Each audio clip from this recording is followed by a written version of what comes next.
Hi guys! This is Gardening with Baby Jeans, and for today's video ay ituturo ko po sa inyo kung paano po magluto ng Obi Moist Cake with Obi Halaya on top. If you're interested, please keep on watching.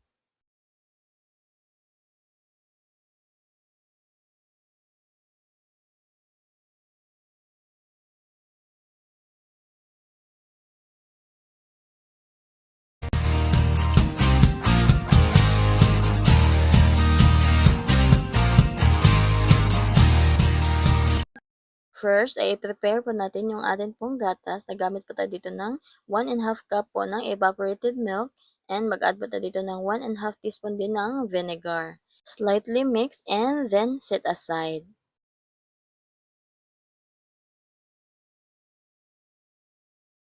Dito naman sa atin pang isang bowl, mag-add tayo dito ng half bar ng butter, kahit anong brand.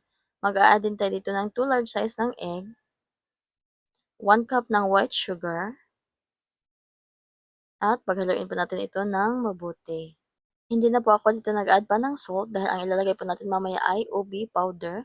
Yun po ay medyo maalat-alat na. Pero kung gamit niyo po ay yung liquid, ay pwede po kayong mag-add pa ng salt.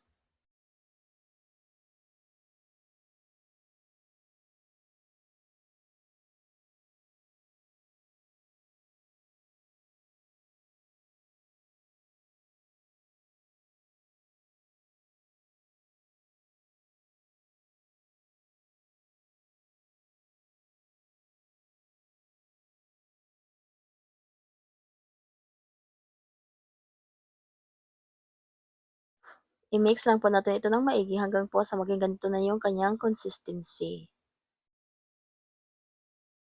Kapag okay na, ay pwede na tayong mag-add dito ng half cup oil at i-mix ulit natin ito ng maigi guys.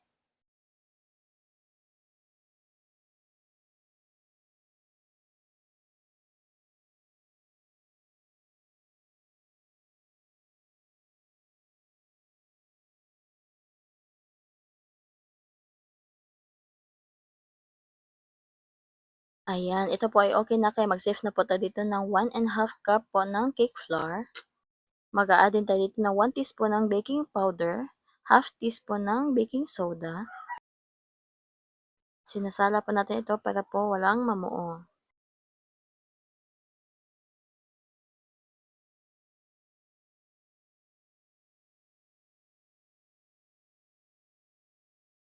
Ayan, okay na yan, kaya haluin na po natin ito ng mabuti.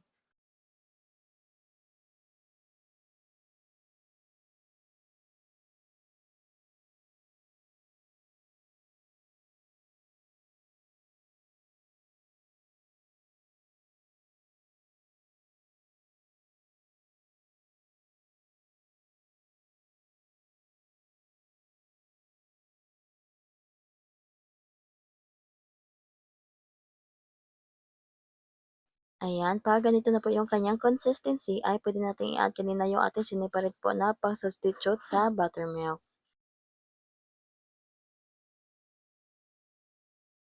Yung atin pong buttermilk dito guys ay 1½ cup, kasing dami rin po ng ating cake flour. Ayan, matapos itong mai-add ay i-mix ito ng mabuti. At kung nakarating ka na sa part na ito at nagustuhan niyo po yung ating video, please let me know in the comment section below at huwag kalimutang mag-like, subscribe, pakiclick na rin po yung notification bell para lagi kang updated sa ating mga susunod pang video. Pagkatapos natin itong ma-mix ay mag-add na tayo dito ng ubi powder. Kaya po tayo hindi po nag-add ng salt sa simula dahil ito pong ubi powder na gamit po natin ay medyo maalat-alat na po siya. Pero again guys, kung yung gamit niyo po yung ubi flavoring po na liquid, ay mag-add po kayo ng salt. Pasensya na rin kayo guys kung medyo maingay po yung ating background kasi ang dami pong manok dito. Yan, dito naman po sa ating pan ay nag-grease lang po ako dito ng butter.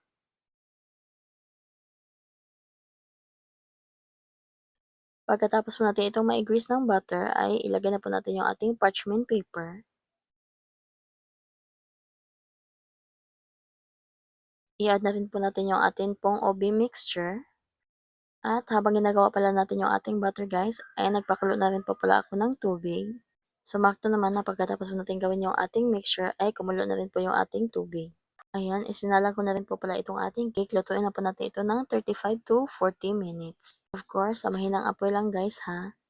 Ayan, after po ng 35 minutes ay okay na nga itong ating cake kaya hanguin na po natin ito.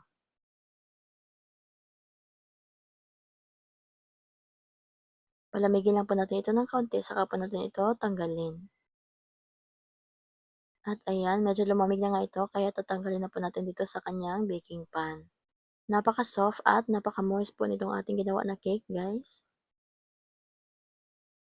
Ayan, kung makikita niyo po dito, napaka-moist niya po ang tignan at napaka-soft po talaga nito.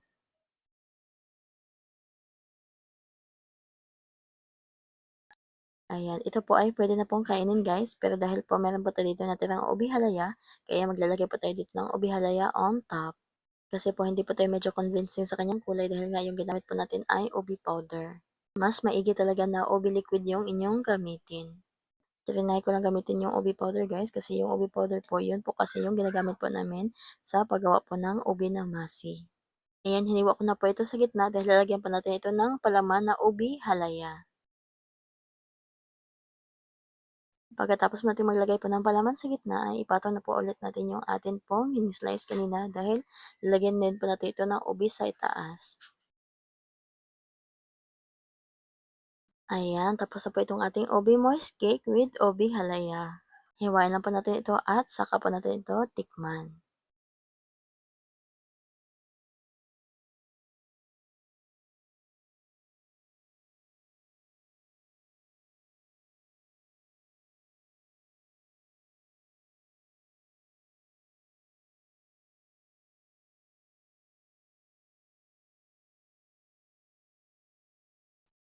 At nakagawa rin po pala tayo dito ng iba pa, ayan.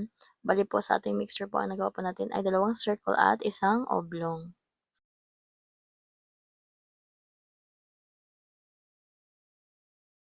Ayan, tikman na po natin ito. As you can see, guys, ayan, kung makikita niyo po, napaka-soft po nito at napaka-moist. Ayan, ito na po yung ating Obi Moist Cake with Obi Halaya. Napakasarap po nito, guys, at napaka-moist. A must try po talaga itong ating recipe for today. Kaya ano pa hinintay nyo, i-try nyo na ito. Kaya yan lang po. Thank you for watching. Bye! God bless!